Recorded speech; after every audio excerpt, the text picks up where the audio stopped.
Hi everybody, welcome back to my channel. My name's Leanna if you're new. So Lunar New Year is on the 12th, and in celebration of that, I thought I would dedicate today's video to my Asianness. Today's video is in collaboration with Red Envelope Stories, a newsletter dedicated to amplifying Asian voices and sharing stories about the Asian identity in a world full of misinformation and stereotypes. If you subscribe, you'll get a weekly email where you get to read other people's stories. I think it's really awesome what they're doing. I've subscribed, and it's been really cool reading about other people's experiences. So if you're interested, be sure to check out redenvelopestories.net. I will link it down in the description box below. They also take submissions, so you could totally submit a story as well if you're Asian and you have anything to share.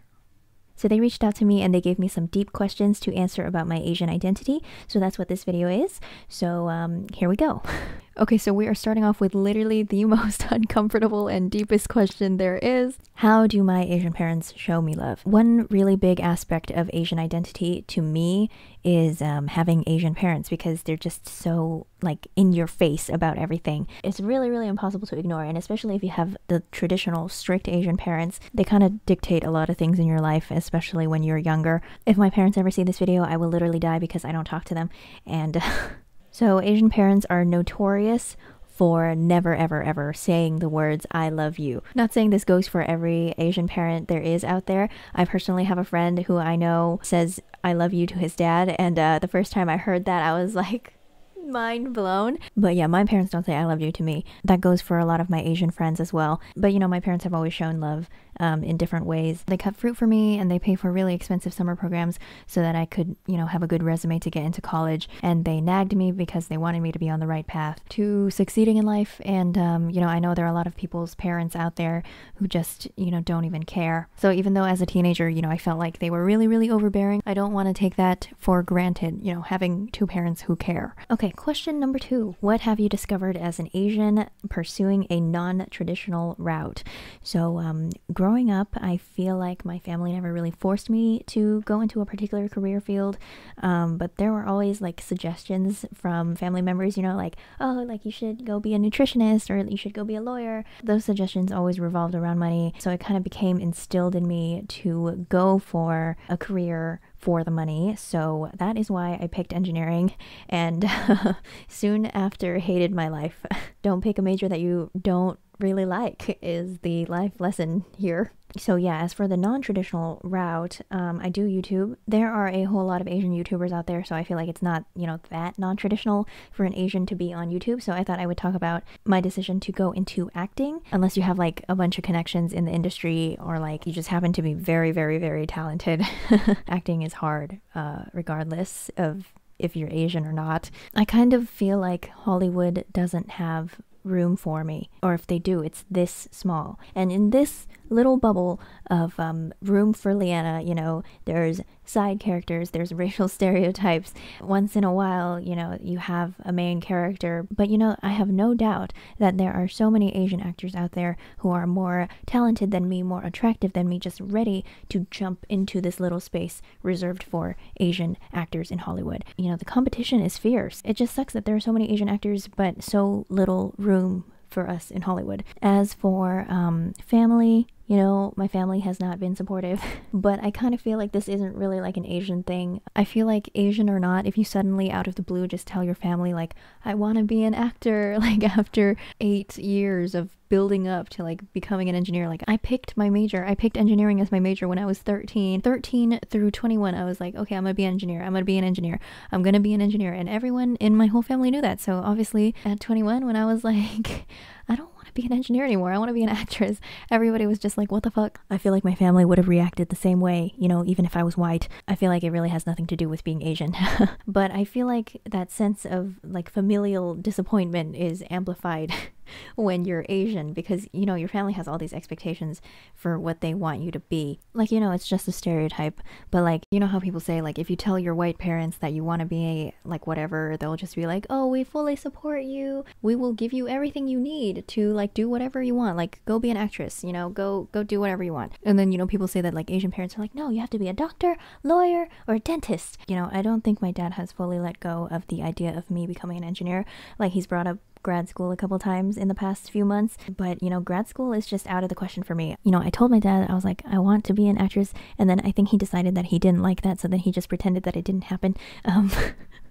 So then he was like, oh, maybe you should go to grad school.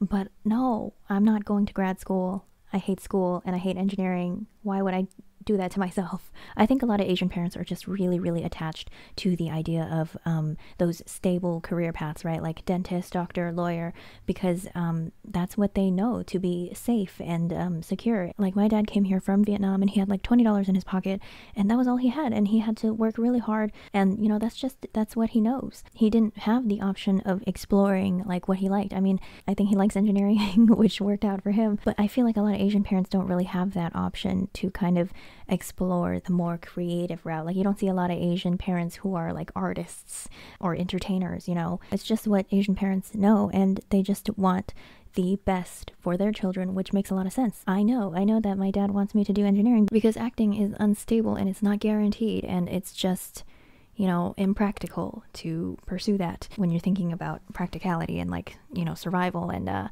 making enough to live, and like I just know that he doesn't want me to struggle. So that's what that is. I don't think it's being like unsupportive of my career choice. It's just more trying to ensure that I succeed. And to my parents, I'm just not on the right path to succeeding in their definition, at least, which, you know, just motivates me further to work really hard, succeed, and prove them wrong. So when I told my friends about pursuing acting, obviously they were a lot more supportive than my family was, but you know, that's to be expected because they're my age and they understand, you know, where I'm coming from, and they don't have that that view that Asian parents do about staying in that traditional lane and succeeding the traditional way. But I think it just kind of shocked everybody a lot because I spent so long focused on engineering, and suddenly I was like, but you know, I'm lucky enough to have the people closest to me be nothing but supportive and give me unconditional love, and that is something that I do not take for granted at all. As an Asian pursuing a non-traditional route,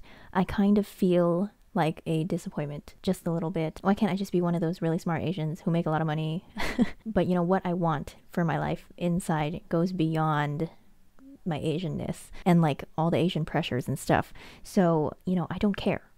Bottom line is, it doesn't matter as much as me wanting to be an actress and me wanting to do this YouTube channel and just me wanting to pursue a more creative route. Sometimes I feel like people doubt me. If anything, it just makes me want to succeed and make a lot of money and to prove them wrong. But you know, it still sucks. It still sucks to not be supported, but I've never expected everyone in my life to support me. I guess that's just how it goes when you're Asian. And I don't know if that is distinctively like an Asian American thing, or you know, just a POC thing, or everybody thing. Like, I don't know. I hope it's not an everybody thing because it kind of sucks to feel this way. But yeah, personally, I have never expected everybody in my life to be happy with all the decisions that I'm making for myself. But you know, who cares? It's my life and I'm gonna do what I want with it. Okay, what is a part of you that you used to hate but have come to really, really love? Well, the answer is my hair. So ever since I was young, I would always draw like cartoon princesses, and every time I drew a little doodle, the girls would always be blonde. And I remember me and my sister had this Barbie Princess in the Popper poster, and I would always say that I was Annalise and she was Erica, and I don't know if it was because Annalise was the princess, or if it was because she was wearing pink, or if it was because she was blonde, but I suspect that it was a combination of all three of those things, and I wanted to be Annalise so bad. The point is, I wanted to be blonde so bad, and like, you know, growing up on Hannah Montana, you know, that just kind of contributed to it as well. And in 4th grade, my friend got highlights, and I remember seeing her highlights and just begging my mom to let me get highlights. And she said no, obviously. She was like, oh, you know, God created you in a certain way. You know, you have yellow skin and dark hair, and that is the most beautiful. So don't fucking change it. And I was like, God dang it. I was really sad about it. So, you know, I had been wanting to dye my hair all my life, but I had never been allowed to do so. The first chance I got, I fried it to a crisp in college. And I honestly think I spent more time in college with dyed hair than natural hair, which is shocking a little bit. It honestly was really fun. I'm really glad that I got to try something different and experiment with my looks.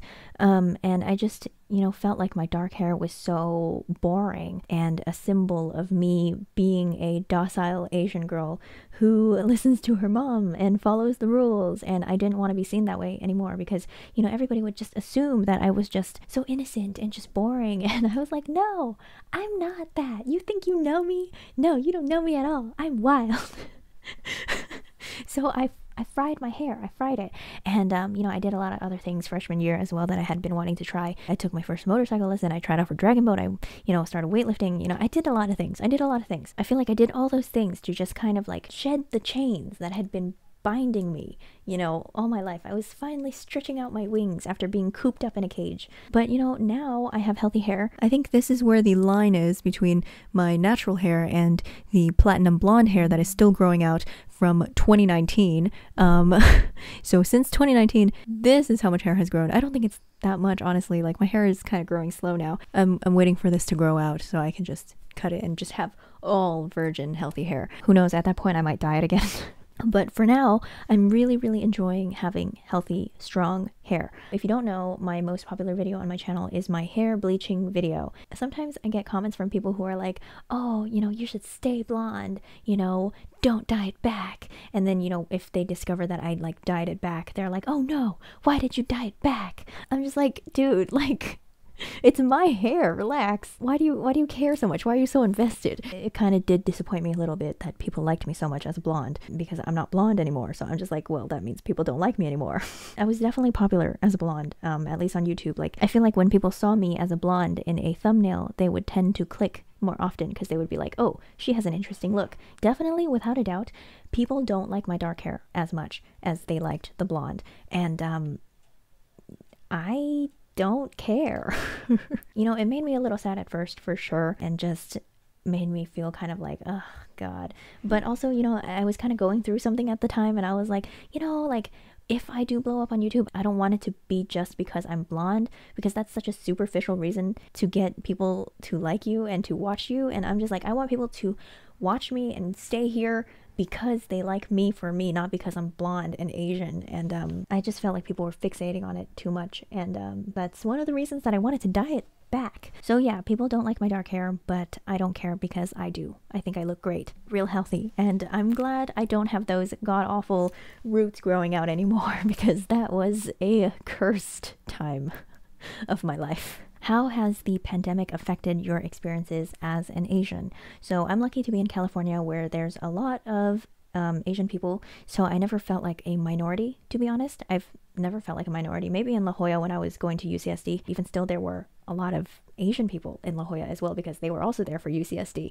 When the pandemic first began, I was really afraid, and I can't even imagine what it was like for people, you know, out there in the Midwest or the South who do feel like minorities, because there's not a lot of Asian people around. But, you know, even in California, I felt really scared because people were getting beat up, even if they were, you know, Japanese or Korean or just looked even remotely Asian. Chinese Americans were getting beat up, and it just kind of opened my eyes to how stupid people are, even stupider than I could have ever imagined. It's one thing to blame China for the virus, right?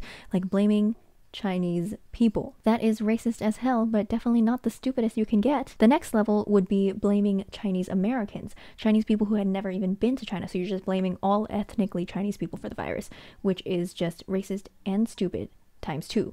But blaming all Asians, even Asians who aren't even ethnically Chinese, Asians who have never been to China, who have nothing to do with the coronavirus, is a new level of stupidity that I didn't even know existed. A lot of old people were getting beat up too, which made me really fucking sad, because every time I see an old Asian person become the victim of a hate crime, I just think of my grandparents, and I wouldn't want that to happen to them, obviously. Like, if you beat up defenseless old people for no reason, you are literally the scum of the earth. Seeing on the news what was happening to my fellow Asian Americans, you know, the ones that were getting beat up, it just made me really, really disgusted. And this country is not good. So what is an aspect of your parents' parenting style that you want to replicate, and another aspect that you don't want to continue? So like I said before, having Asian parents, in my opinion, is a really, really big aspect of being Asian, because they're just so in your face. I always feel really stupid talking about parenting because I'm not qualified to talk about parenting at all. Like, what the fuck do I know? Because I don't have kids. But, you know, just for the sake of this question, I thought it might be interesting. I have definitely thought about what it would be like to have children of my own. And I think one of my greatest fears about having children is that I will be exactly like my mother, and that the relationship that I have with my children will be exactly like the relationship that I have with my parents. And that is not something that I want, because it's not perfect. I'm just really scared to bring kids into this world and just fuck them up.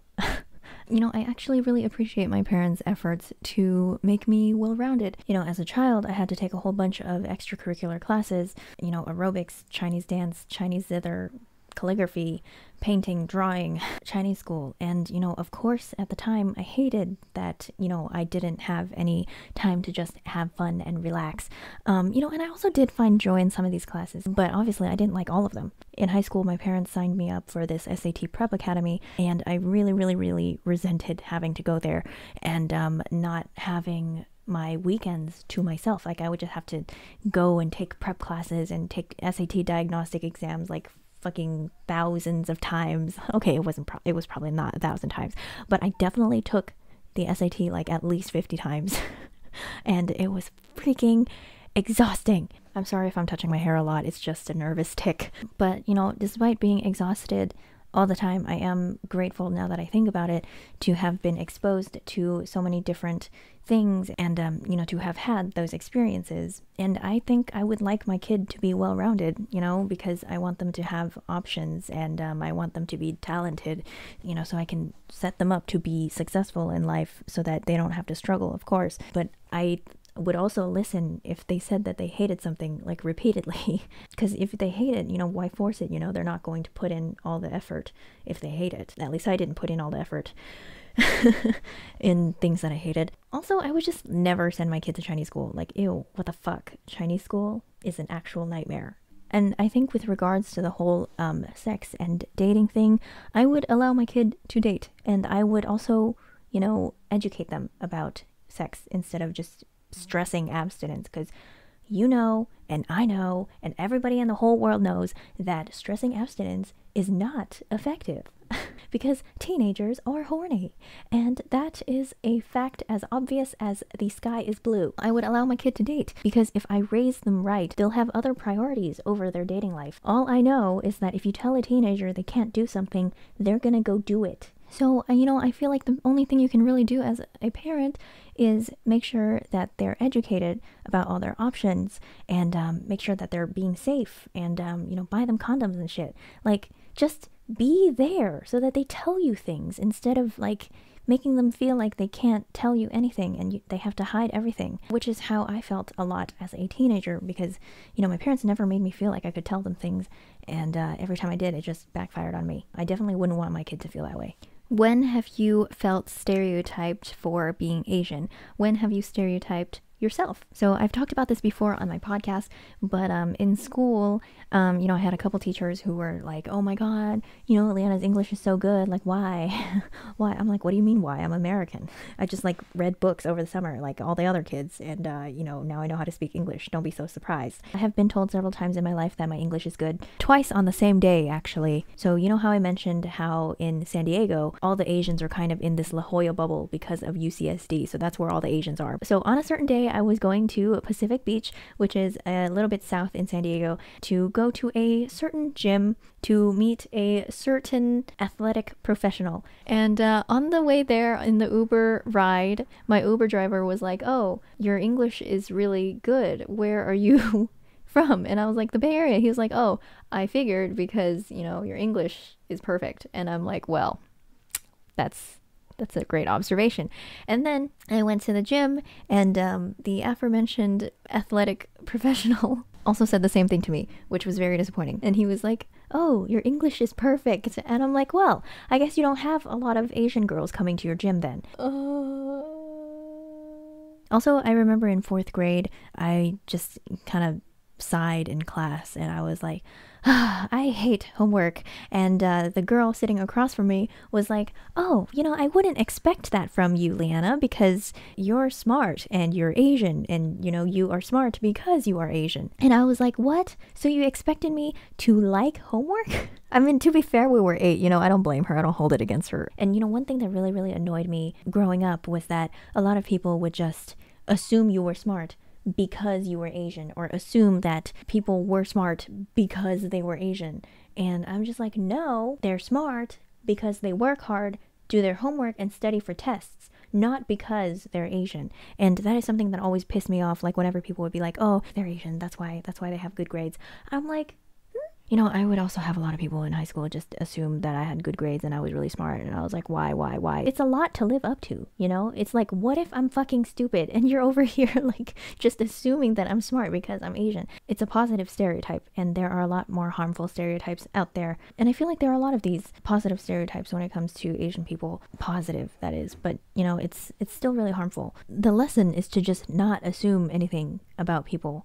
Don't assume, because assuming makes an ass out of you and me. I just hate being told my English is good. Obviously my English is good. I was born here. Why is it so hard for people to understand? Okay, so the last question is, have you come to accept your Asian beauty? And the simple answer is yes. So for this question, I actually wrote a full response so that Red Envelope Stories could feature this in the newsletter. So I'm just gonna, go ahead and read what I wrote. And since it's the last one, I thought it would be a good way to end the video with a concisely written because I've kind of just been winging these answers, and I feel like sometimes I'm not that great at like explaining. It takes me a while to formulate. Oh, okay, anyway, let's just fucking read this shit. When I was 20, my boyfriend told me that he loved my eyes, and the first thing that I thought was how that could be true since they were small. Up until that point, I had never heard anyone say that Asian eyes were beautiful. Makeup was always about making our eyes look bigger, but never smaller. Kids would pull at the corners of their eyes to mock us, and adults would call us chinks in public. So how could he love my eyes when everyone else seemed to hate them? I started wearing makeup when I was 16, and I hated that I didn't have a defined eye socket like the YouTubers that I watched. How was I supposed to wear eyeshadow then? Turns out I just wasn't watching the right people. Asian representation in media was and still is scarce, and that played a big part in preventing me from seeing my own beauty. One thing that I did, and this was a lot more valuable in hindsight, was revisit the Chinese dramas that I watched with my aunt as a kid. In those dramas, I saw a woman who looked like me, and they were beautiful. I would say it was more of a long journey rather than a sudden moment that this change occurred, but through finding more Asians in media, exploring self-expression through makeup and fashion, and having friends who love me for me, I gained confidence, and eventually I found myself no longer wanting to be anything other than what I already was. I grew to love my almond eyes, my yellow skin, and my dark hair, and I can't help feeling that this is the way it was always meant to be. So yeah, that's pretty much it. Thank you to Red Envelope Stories for providing me with these interesting questions to answer. Be sure to check out their website and subscribe to their newsletter if you are so inclined, and I will see you in the next one. Thank you so much for watching. Bye! Like the water, I need me some guala. I see me go ID, no, I really can't bother. Sorry, mama, I don't fit in honors. Nagging me 100 times, this is still the product. So I just want to pop it off, jump in the whip with sevens off. Feelings like some soda, I prefer to keep it bottled up.